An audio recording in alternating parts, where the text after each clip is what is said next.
Right now, as you're watching this, 64% of Cuba is dark. Not dimmed, dark. As in, no electricity, no lights, no refrigeration, no running water in most neighborhoods, no fuel at the gas stations, no buses on the roads. And in the hospitals, doctors are deciding which machines to keep powered and which ones to shut off. The date of filming this is March 2nd, 2026, and Cuba has roughly 15 to 20 days of fuel reserves left. The country cannot refuel airplanes at its own airports. Air Canada is pulled out. Russian Airlines pulled out. Garbage is rotting in the streets of Havana because 62 of the city's 106 trash trucks are sitting in lots with empty tanks. Schools are closed. Universities shut. And 7 out of 10 Cubans are skipping at least one meal a day. The minimum pension on the island, recently doubled, is 4,000 pesos a month. That comes out to about $7. A liter of gasoline, if you can find it, costs 4,000 pesos. So a retiree's entire monthly income buys 1 liter of gas. And here's the part that should make you focus in. None of this is happening because of a hurricane. None of it is random. This is the result of a very specific, very calculated American strategy that started with a midnight raid in Caracas, moved to airstrikes over Tehran, and now the island of Cuba, 90 miles from Key West, locked in what the New York Times called the first effective American blockade since the Cuban Missile Crisis. In less than 60 days, the United States captured a sitting president, helped kill a supreme leader, and cut off the fuel supply of an entire nation of 11 million people. The question everyone is asking, from Capitol Hill to the streets of Havana, is simple. Is Cuba next? To answer that, we have to go back. Way back. And we have to understand how 3 countries on different continents ended up tied together by oil, ideology, and one very aggressive foreign policy. This is the full story. Cuba is a disaster. It's run by incompetent. Trump is saying, that he has his eyes on Cuba next. That Cuba is ready to fall. Yes. To understand why Cuba is in this position, we have to understand a relationship that has been broken for longer than most people watching this have been alive. In 1959, a guerrilla leader named Fidel Castro overthrew the US-backed dictator Fulgencio Batista. Castro was widely popular. Cubans were tired of corruption and poverty while American companies owned most of the island's sugar, its utilities, its land. The revolution felt like liberation. But here's a detail that gets lost. Castro didn't immediately run to the Soviets. He actually tried to work with the United States first. Washington wasn't interested. The Eisenhower administration saw a young socialist 90 miles from Florida and panicked. They imposed an embargo. They backed the Bay of Pigs invasion in April 1961, a CIA-organized disaster where about 1,400 Cuban exiles tried to overthrow Castro and got crushed in 3 days. It was humiliating for the US, and it pushed Castro straight into Moscow's arms. A year later came the Cuban Missile Crisis. October 1962, Soviet nuclear missiles on Cuban soil.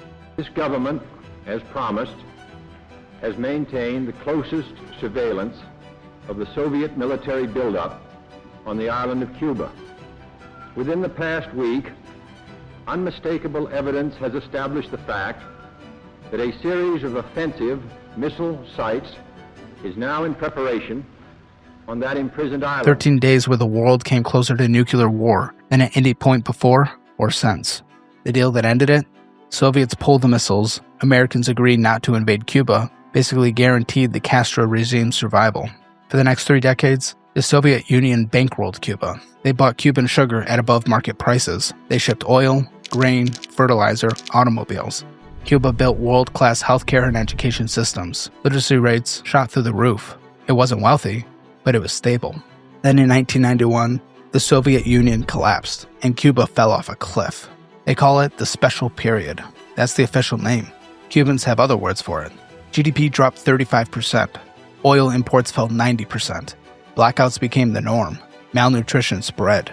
People ate whatever they could find. There are stories of zoo animals disappearing from enclosures. Over 35,000 balseros, raft people, tried to cross 90 miles of open ocean to reach Florida. Many didn't make it. Cuba was dying. Slowly, painfully, publicly. The average Cuban lost about 20 pounds during the worst of it. The government authorized bicycles as official transportation because there was no gas for buses.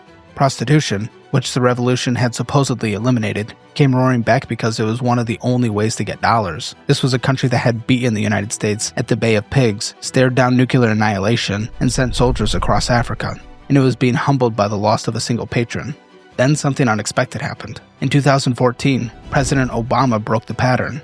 Today, the United States of America is changing its relationship with the people of Cuba. In the most significant changes in our policy in more than 50 years, we will end an outdated approach that for decades has failed to advance our interests, and instead, we will begin to normalize relations between our two countries. After 18 months of secret talks facilitated by Canada and the Vatican, Obama and Raul Castro simultaneously announced normalization. Embassies reopened. Obama visited Havana in March 2016, the first sitting U.S. president to set foot there since Calvin Coolidge in 1928. For a moment, it felt like the Cold War might actually end. It didn't last. Trump reversed most of it in his first term. We challenge Cuba to come to the table with a new agreement that is in the best interests of both their people and our people, and also of Cuban Americans.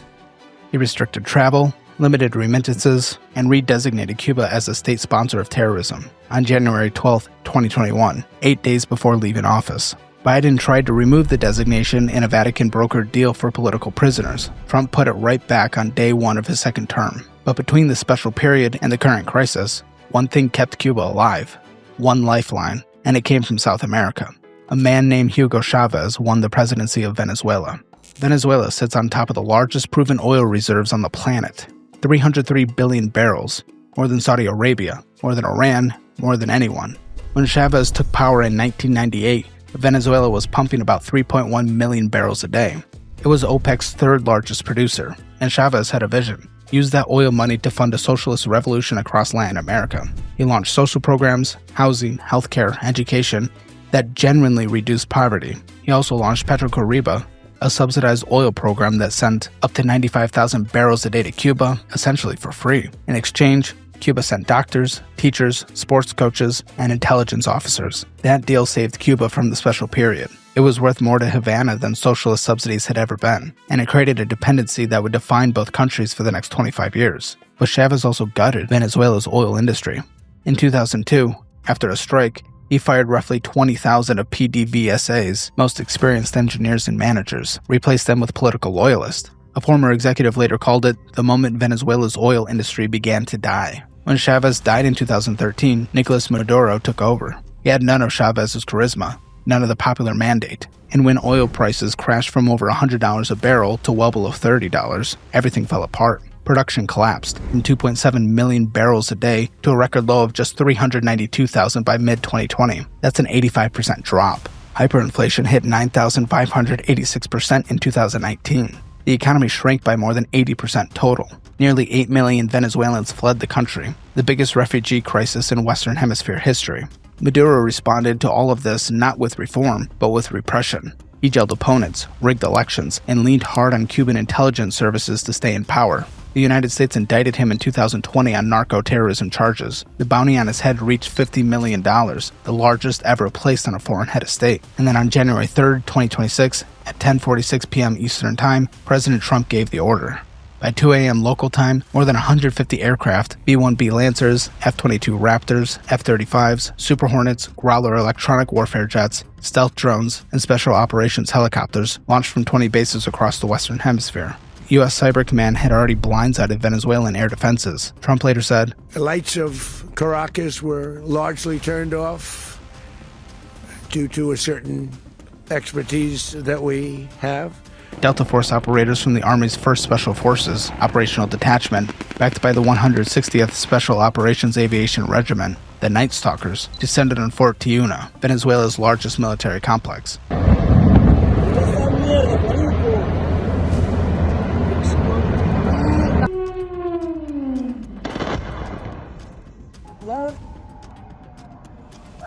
They breached Maduro's fortified compound, arrested him and his wife, Celia Flores, and extracted them by helicopter.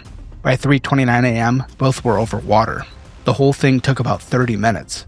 83 people were killed, 47 Venezuelan soldiers, 32 Cuban security personnel who were guarding Maduro, and a handful of civilians. One American helicopter was hit. The lead pilot, Chief Warrant Officer Eric Slover, took 4 bullets to the leg and hip but kept the aircraft flying long enough to deliver his operators over the compound. He got the Medal of Honor at the State of the Union. No Americans were killed. Now here's where it gets interesting. the U.S. didn't install the opposition leader. Instead, Vice President Delcy Rodriguez, a Sorbonne-educated lawyer and daughter of a Marxist revolutionary, took over as acting president. Reports say she'd been in contact with American and Qatari officials for months before the raid. She allegedly told them in December, "Maduro needs to go. I'll work with whatever comes after." Within weeks, a 50 million barrel oil deal was signed. The first $300 million payment came by January 20th. On January 29th, Rodriguez signed a law giving private companies control over oil production. U.S. Energy Secretary Chris Wright visited Caracas in February and reported that Venezuelan oil sales had already topped $1 billion since the capture, with $5 billion projected. The U.S. Embassy reopened for the first time since 2019. Over 554 political prisoners were released. Public opinion split right down the middle.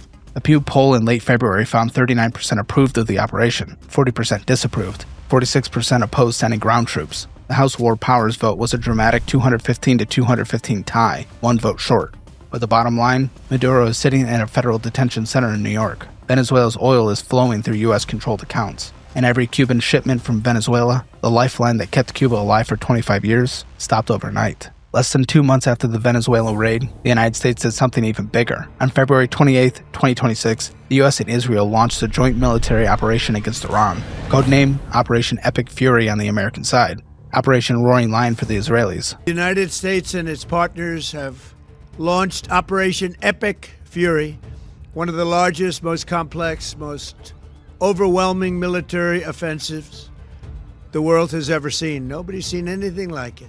This subject matter can be hard to digest, but for most Americans, their personal financial situation is the hardest subject to approach and manage. But with the DollarWise budgeting app, you can finally take control, and since there's a free trial, you can see for yourself, get a full picture, automate your budget, get powerful insights, and set real goals that change your life. Download DollarWise or go to dollarwise.com.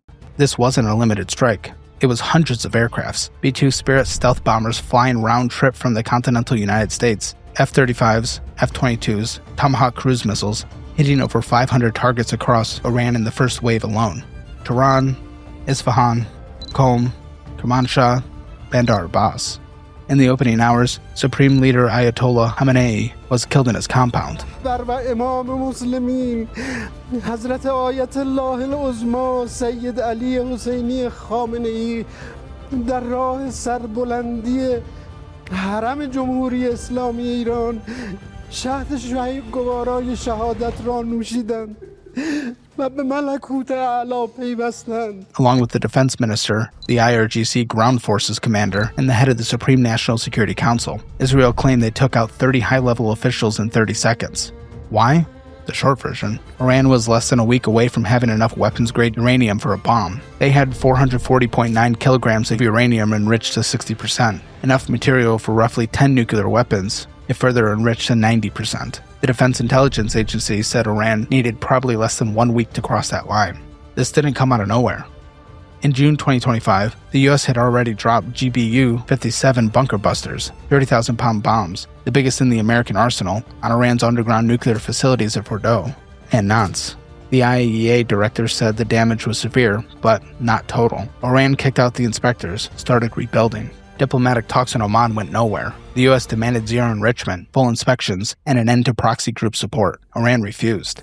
On February 27th, a day before the strikes, Oman announced a breakthrough. Iran had reportedly agreed to terms. The same afternoon, Trump said he was not happy with the negotiations. No, I'm not. I'm not happy with the fact that... The next morning, the bombs fell. One foreign policy analyst wrote, "It would not be unreasonable for Iran officials to assume that diplomacy was a mere ruse before the bombs fell." As of right now, the conflict is still active. 3 American service members have been killed and 5 seriously wounded. Iran has fired missiles and drones at U.S. bases across the Gulf, hitting targets in the UAE, Qatar, Kuwait, Bahrain, Saudi Arabia, Oman, and Jordan. Dubai International Airport was struck. The U.S. 5th Fleet headquarters in Bahrain was hit. At least 9 people have been killed and 121 wounded in Israel. The Strait of Hormuz, the narrow waterway that carries roughly 20% of all world's traded oil, is partially disrupted. Over 200 vessels were anchored, waiting. Oil prices have spiked past $80 a barrel. Marine insurance rates in the Gulf are up 25 to 50%. Trump told CNBC the operation was moving along very well, ahead of schedule, and projected it would take 4 weeks or less. He called on Iranians, "This will probably be your only chance for generations." Only 21% of Americans polled say they favor war with Iran. But here's a piece of the story that doesn't get enough attention in American media. What was actually happening inside Iran before the bombs fell. In late December 2025, the Iranian rial hit rock bottom, 1.42 to 1.47 million per dollar on the black market. That's a currency that lost 800% of its value in 5 years. Inflation passed 48%. The economy was flatlined. On December 28th, shopkeepers in Tehran's Grand Bazaar, one of the oldest markets in the world, went on strike. Within days, the protests spread to hundreds of cities, workers, students, ordinary people.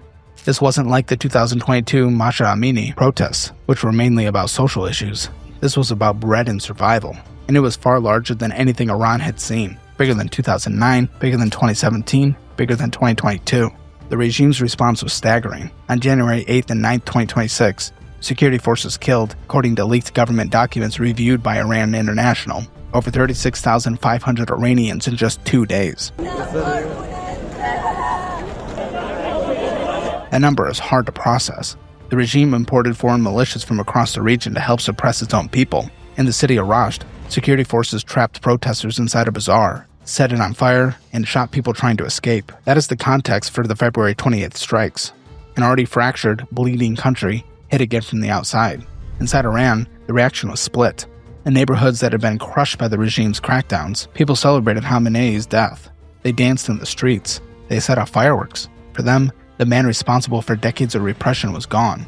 In other areas, tens of thousands of mourners filled public squares. The regime declared a 40-day mourning period, borrowing the ideology of Imam Hussein's martyrdom at Karbala in 680 AD, the central tragedy of Shia Islam. By equating Khamenei's death with martyrdom, the surviving regime is trying to turn grief into fuel for resistance. An interim leadership council has taken over. The nuclear problem is damaged, but not destroyed. The IAEA has been kicked out and cannot verify what Iran is doing or isn't doing underground, and the whole thing is still unfolding. So here's the thing that most people miss.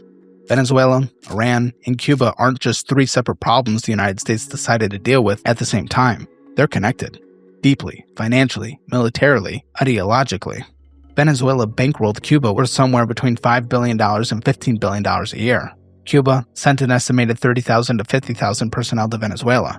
Doctors on the surface, but also intelligence officers, military advisors, and security agents. America estimates say up to 25,000 Cuba operatives rotated through Venezuela over 2 decades. About 400 military advisors were embedded directly in the presidential guard. Cuban agents had officers in virtually every Venezuela ministry. Iran cooperated with Venezuela on sanctions evasions, oil shipments, and military technology. Iran used Venezuela as a foothold in the Western Hemisphere.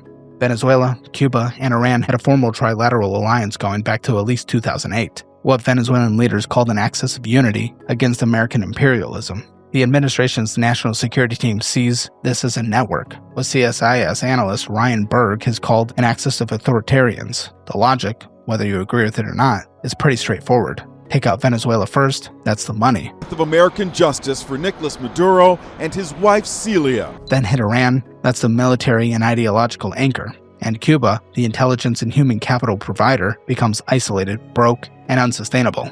The 2025 National Security Strategy actually says it out loud. It explicitly invokes the Monroe Doctrine, the 200-year-old principle that the Western Hemisphere is America's sphere of influence. The document reads, the United States will reassess and enforce the Monroe Doctrine to restore American preeminence in the Western Hemisphere. It specifically targets Chinese and Russian influence in the region, and oil is the thread running through all of it. Venezuela has 303 billion barrels, number 1 in the world. Iran controls the Strait of Hormuz, where 14 million barrels a day flow through, and Cuba's entire economy runs on imported oil it can no longer afford or receive.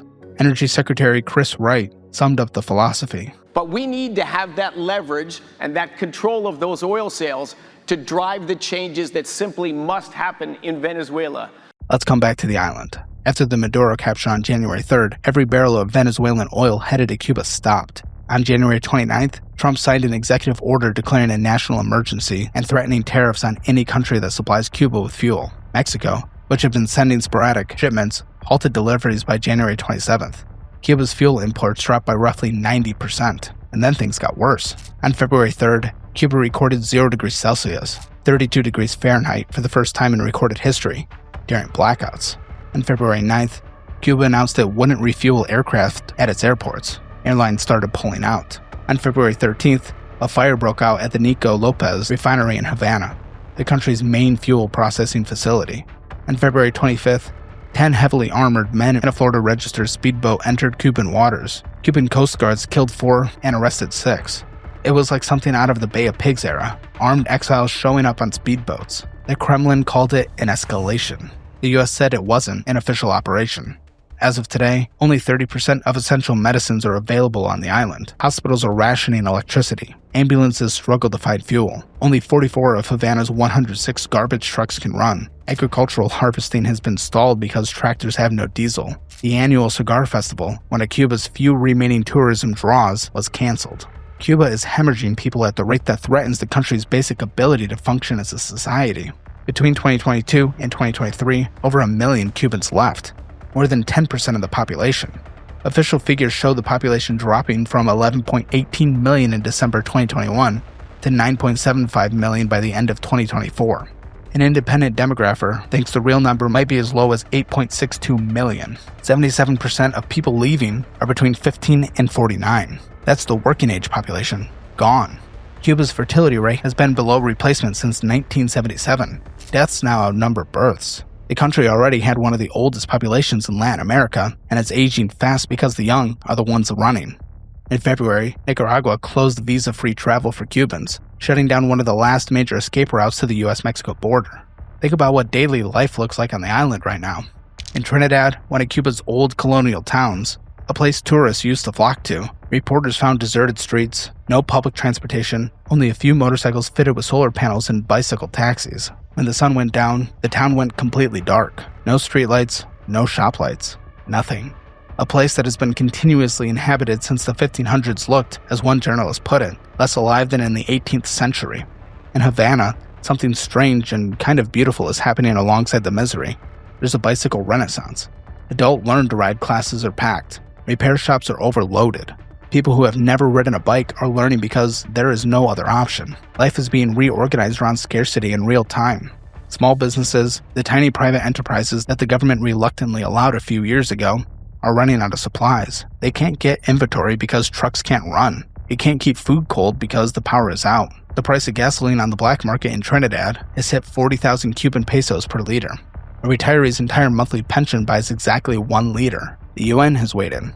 The Secretary General is extremely concerned about the humanitarian situation in Cuba, which will worsen, if not collapse, if its oil needs go unmet. He called for a dialogue and respect for international law. The UN has been calling for an end to the US embargo for over 30 years. Nobody in Washington is listening. In a separate development, activists announced plans for something called Nuestra America Flotilla, a convoy of boats that plans to break the US blockade and deliver humanitarian aid to Cuba. Whether it succeeds or gets intercepted will be one of the next flashpoints in this story. Meanwhile, Brent crude just passed $80 a barrel because of the Strait of Hormuz disruptions, making whatever oil Cuba would theoretically buy even more expensive. Russia signed a military cooperation deal with Cuba in 2025 and runs its largest overseas signals intelligence facility on the island. But Russia has only managed to send one meaningful oil shipment, 100,000 metric tons in early 2025. The war in Ukraine is draining Russia's ability to subsidize anyone. China has stepped up more. President Xi has approved $80 million in financial assistance. In January 2026, China delivered 30,000 tons of emergency rice. Chinese firms are funding 55 solar parks, but even Beijing has stopped extending credit to Havana over non-payment concerns. And Trump's tariff threat makes any large-scale Chinese oil delivery to Cuba a very expensive bet. An economist in the New York Times wrote this week that Cuba is facing the end of the illusion, an illusion that the regime can survive indefinitely without reform.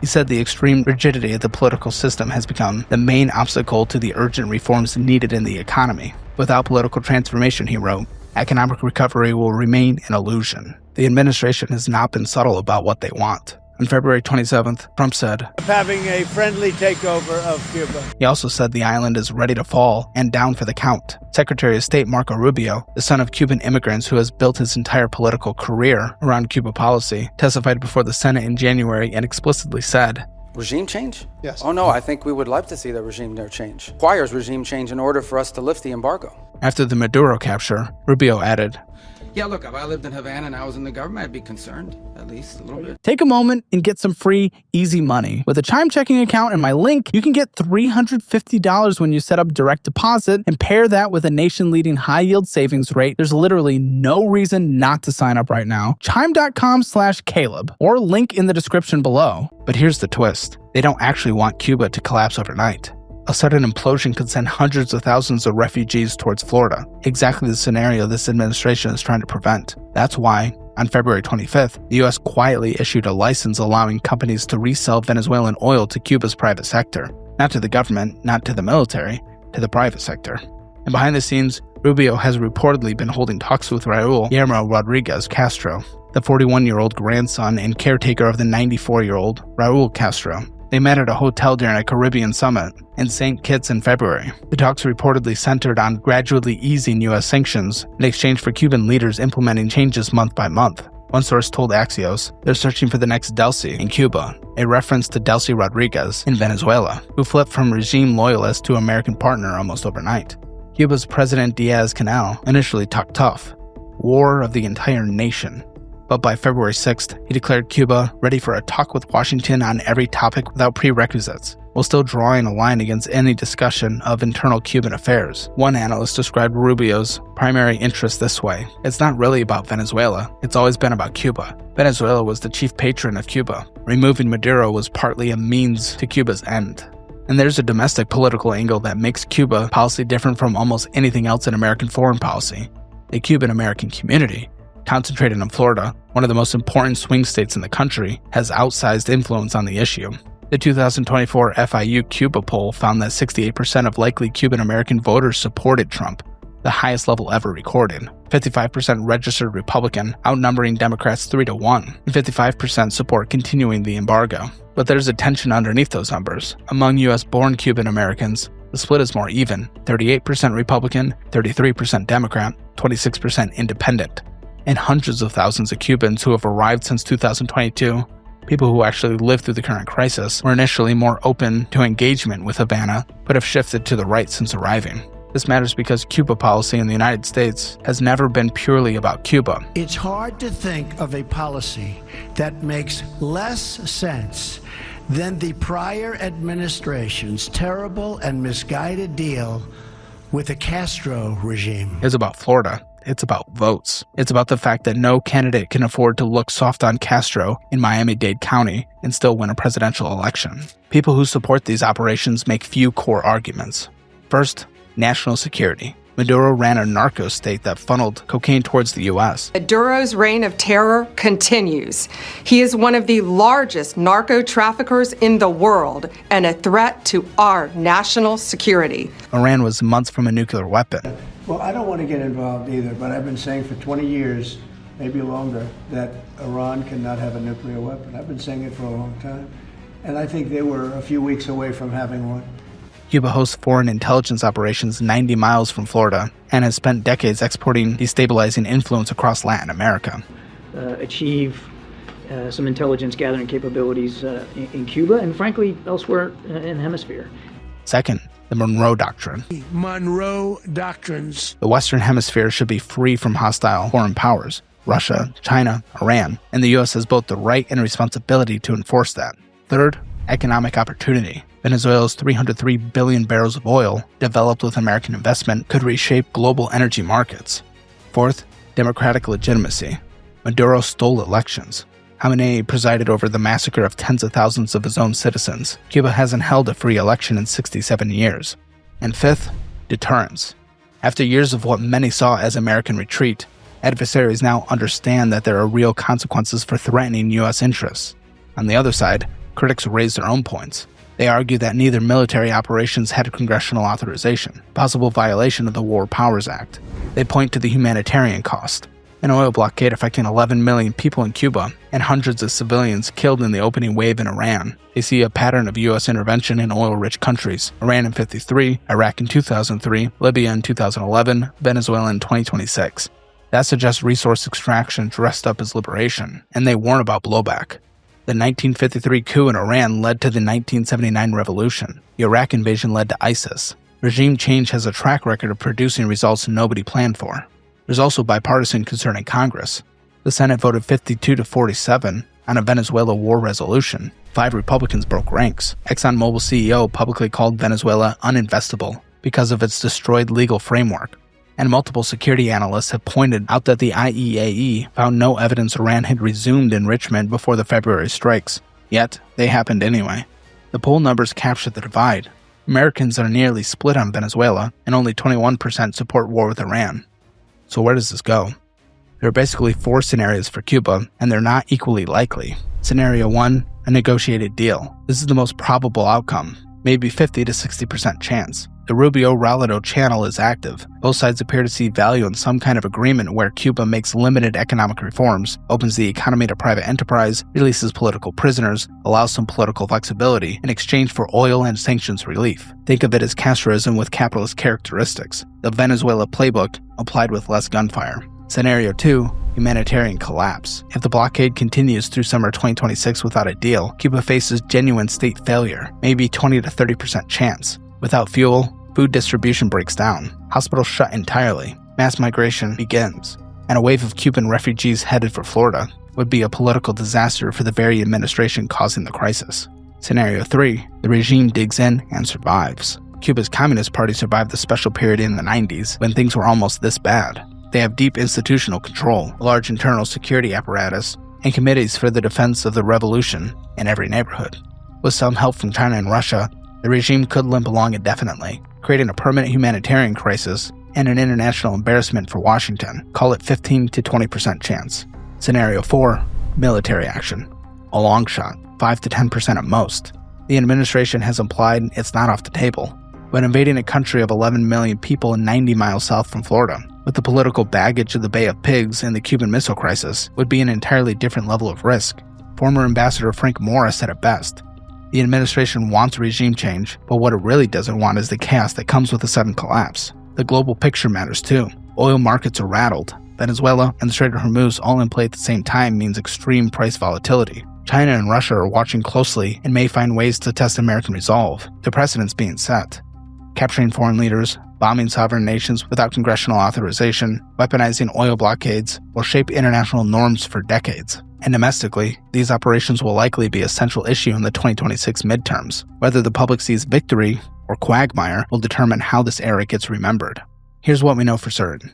A sitting president was captured from his compound in a midnight raid. The supreme leader was killed by American bombs. And 90 miles from Key West, 11 million people are watching the lights go out. In less than 60 days, the United States reshaped the political map of the Western Hemisphere and the Middle East simultaneously. Whether you think that makes America safer or the world more dangerous probably depends on which side of the argument you came in on. But one thing is not debatable. The people of Cuba, this is not a policy discussion. This is a random Tuesday. This is no electricity, no medicine, no fuel, no food on the table. The question isn't just whether Cuba is next. The question is what next even looks like. Because there's a version of this story where Cuba opens up, reforms, and becomes the next great economic success story in the Caribbean. And there's a version where it becomes the next great humanitarian catastrophe. Both of these outcomes are on the table, right now, today. And the clock, like Cuba's fuel reserves, is running out. The historical parallel everyone is fighting over tells you a lot about where you stand. Supporters of the administration compare Venezuela to Panama in 1989, a quick, targeted operation to grab an indicted drug lord followed by a democratic transition. Critics compare it to Iraq in 2003, military success that produced 20 years of chaos. Panama or Iraq, that's the fork in the road. For Cuba, the question is different. Nobody is dropping bombs in Havana. The weapon here is time and economics. The question is how much suffering a population can absorb before something breaks, either the regime or the people's ability to survive. One thing is worth remembering. Cuba's Communist Party has survived everything. The Bay of Pigs, the missile crisis, the special period, 67 years of American economic pressure. Every single US president from Eisenhower to Trump has tried to break this government.